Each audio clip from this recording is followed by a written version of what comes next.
Today we talked about inverse functions. We said a lot about them. We're just going to do a quick recap here. To find any inverse function, you just switch your x and y.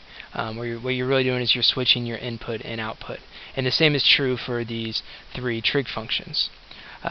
So what that means is, normally if we were just working with a regular sine and I wanted to find sine of 30 degrees, then I would go to my unit circle on 30 degrees. That would be my input, and my output would be 1/2.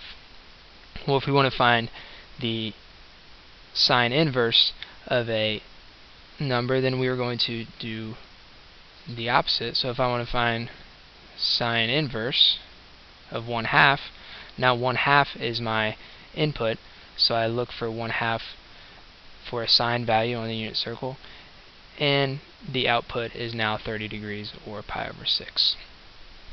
The other special thing with inverse functions is we have range rules on them. Sine inverse can only exist between -pi/2 and pi/2, cosine between 0 and pi, and tangent is from -pi/2 and pi/2.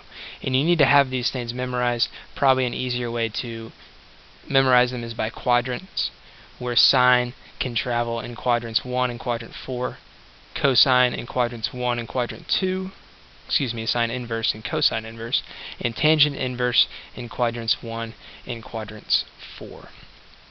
So let's do a couple examples from your homework. If I want to find sine inverse of square root of 2 over 2, which is number 7 on your homework, first I'm dealing with sine inverse, so make a note to yourself of what quadrants you're looking in. You can only look in quadrants 1 and quadrants 4. So then I look in quadrants 1 and quadrants 4 on my unit circle, and I'm looking for where sine is square root of 2 over 2. And I look up here. Sine is square root of 2 over 2 at this point on my unit circle, and then I find my theta there, which is pi/4, or 45 degrees. So the inverse sine function returns a theta value, or an angle value. For the next one, for tangent inverse square root of 3, we need to do a little more work because tangent is not on our unit circle, so we have to find where that is. But before we do, let's narrow down our search by deciding which quadrants we can look in.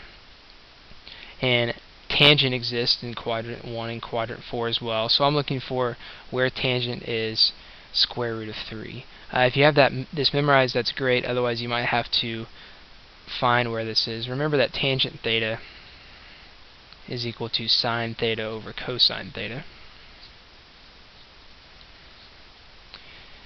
And so we can guess and check. We know it's probably either going to be here or here because these both contain a square root of 3.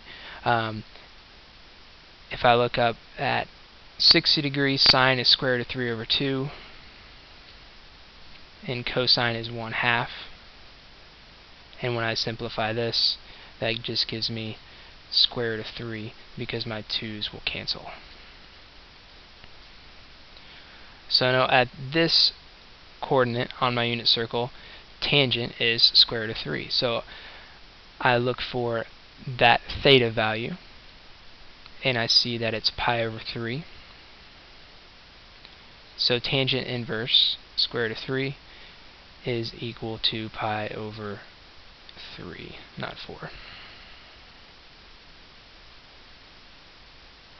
And once again, remember, anytime you have an inverse trig function, if you're evaluating the exact value, then it will give you an angle measure, either in radians or degrees.